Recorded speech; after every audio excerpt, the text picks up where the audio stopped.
مصر پر ہائکسوس یا امالکا ایک طویل عرصہ تک قابض رہے۔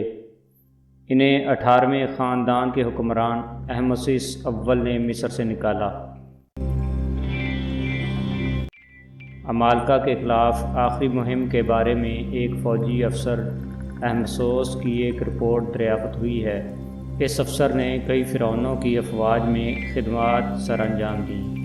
یہ جنوبی بالائی مصر کا باسی تھا اور ایک بحری جہاز اپیئرنگ ان ممفس، جس کا معنی ہے ممفس میں ظاہر ہونے والا، میں فرائض سر انجام دیتا تھا۔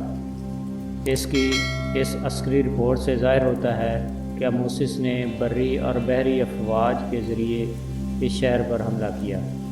اس شہر کی فتح سے پہلے اس کے کئی حملے ناکام ہوئے۔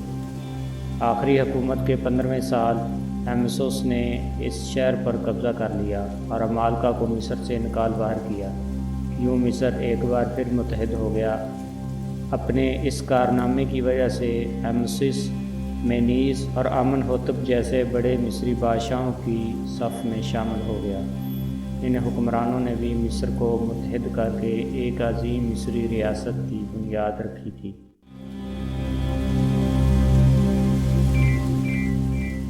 احمسس نے 1570 قبل مسیح میں نئی متحدہ بادشاہت کی بنیاد رکھی۔ مصر پر اپنا قبضہ مکمل کرنے کے بعد اس نے فلسطین میں شاروان نامی قلعہ پر حملہ کیا اور اس کا محاصرہ کر لیا، جو 3 سال تک جاری رہا، اور ایک طویل محاصرے کے بعد اس قلعہ پر اس کا قبضہ ہو گیا۔ فلسطین اور مصر میں اپنا اقتدار مضبوط بنانے کے بعد وہ کش کے فوبیائی شہزادوں کی طرف متوجہ ہوا، جنہوں نے دوسری آبشار کے قلعوں پر قبضے کے بعد ان کو تباہ کر دیا تھا۔ نوبیا کے شہزادے مصری تہذیب میں سر تا پاؤں تک غرق تھے۔ یہ لوگ مصری نام رکھتے اور ان کا طریق حکومت بھی مصری ہی تھا، لیکن یہ پتہ نہیں چلتا کہ یہ شہزادے کس نسل سے تھے۔ یہ بھی ہو سکتا ہے کہ وہ مصری ہوں۔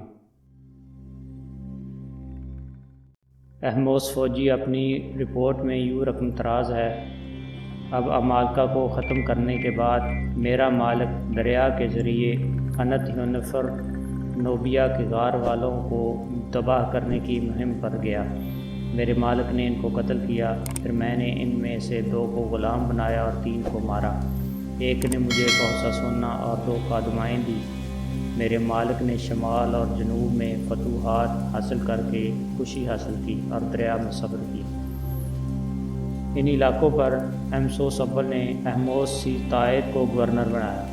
اس گورنر نے اس خطے سے خوب مال و دولت مصر بھیجا، جس سے مصر کی اس نئی حکومت کے معاشی حالات بہتر ہوئے۔ بالکل اسی طرح جیسے ایسٹ انڈیا کمپنی نے ہندوستان پر قبضہ کرنے کے بعد یہاں سے بے انداز دولت انگلستان بھیجی، جس سے انگلینڈ میں صنعتی انقلاب برپا ہوا۔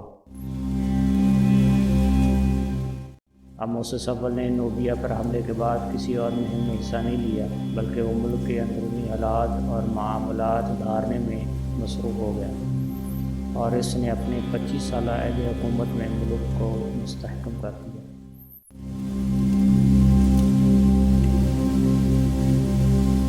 امالکا کے عہد میں صنعتی سردار بالکل آزاد ہو گئے تھے۔ ان سرداروں میں سے کچھ کی وفاداریاں مشکوک تھیں۔ ان کی جگہ احمسس نے اپنے وفاداروں کو متعین کیا۔ اس کی توجہ سے ملک میں تجارتی سرگرمیوں میں اضافہ ہوا اور معاشی حالات بھی بہتر ہونے لگے۔